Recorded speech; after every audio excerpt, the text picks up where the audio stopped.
Noah's like, yes, That's a the great Curvy title. Film The Critic. Curvy Film Critic. I'm the curvy film actor. You don't look curvy to He's me. not curvy at but all. I only see you from the neck up, so you might be. That is hilarious. Okay, let me get to work.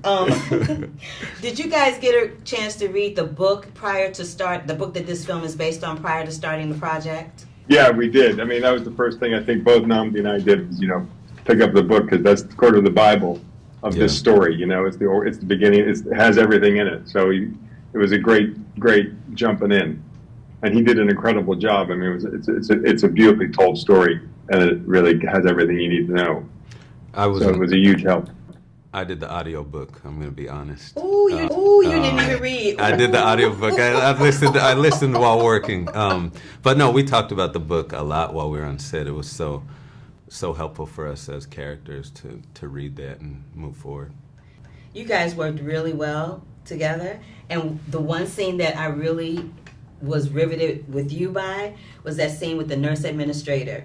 Oh, in that office. Kim Dickens, yeah. Yes, with Kim Dickens, honey, where you tell her to sit down. I'm like, oh.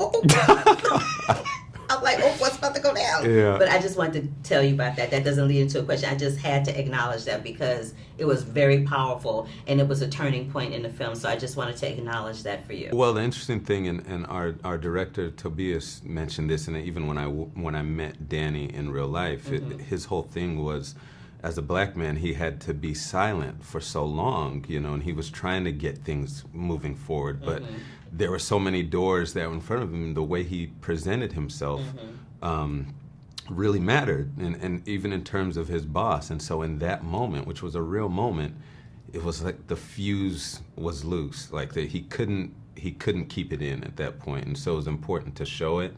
It was important to be steady throughout the whole film and wait until that moment and really let loose, and that's all Tobias and Danny for actually doing in real life. I love that. That was one of my favorite moments. Did y'all know that today is Emergency Nurses Day? Oh, no, I did not know that. It is Emergency Nurses Day, and the only reason I know is because my mom is a registered nurse. Oh. Well, she's retired now. Oh, wow. But having said that, after completing your roles in this film, do you have a renewed appreciation for what nurses and people in the medical profession do for a living?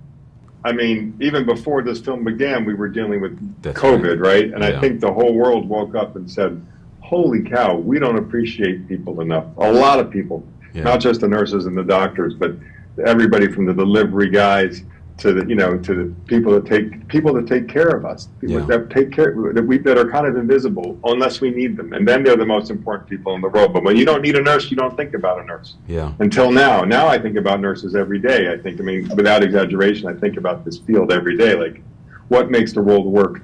How do we take care of each other? What are our priorities as a culture? Who do we value? Who do we undervalue? These are questions that I think have been popping up for the whole world since COVID began.